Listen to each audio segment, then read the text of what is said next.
Hello friends, আমি আবারও হাজির হয়ে এসেছি পুরনো সেই দিনের রান্নাঘরে।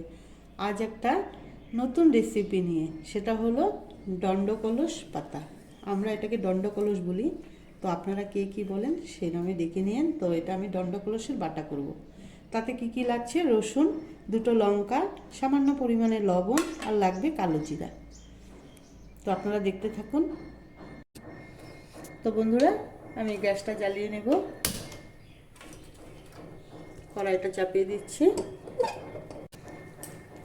তো বন্ধুরা, এই পাতাটা আমি খুব সুন্দর করে চিপে এখন কড়াইয়ে দিয়ে দিব। ভালো করে ভাজতে হবে, একদম শুকনো শুকনো ভাজতে হবে। এটাকে আমি প্রায় 20 মিনিটের মতো আমি এটাকে স্টিমটা কম করে দিয়ে আমি ভাজতে থাকবো। তো এই পাতাটার সাথে আমি দুটো লঙ্কা আর রসুনগুলো এখানে দিয়ে দিব। সবগুলো একসাথে করে ভেজে নেব আমি।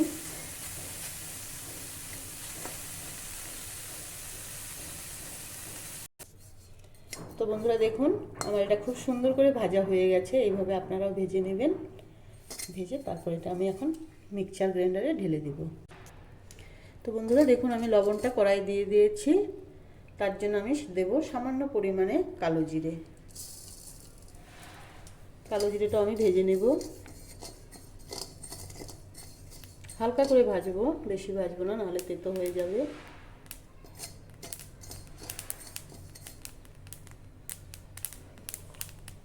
তো দেখুন আমার সব ফুটে গেছে। এবার আমি গ্যাসটা বন্ধ করে দিচ্ছি। এবার আমি এটা মিক্সচার গ্রাইন্ডারে ঢেলে দেব।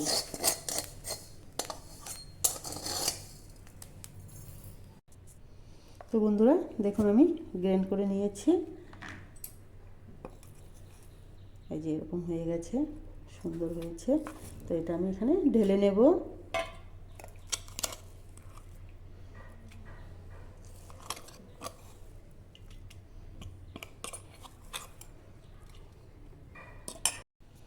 তো বন্ধুরা দেখুন, খুব সুন্দর করে আমার হয়ে গেছে গ্রাইন্ড। এখানে আমি সামান্য পরিমাণে আমি তেল দিয়ে দেব।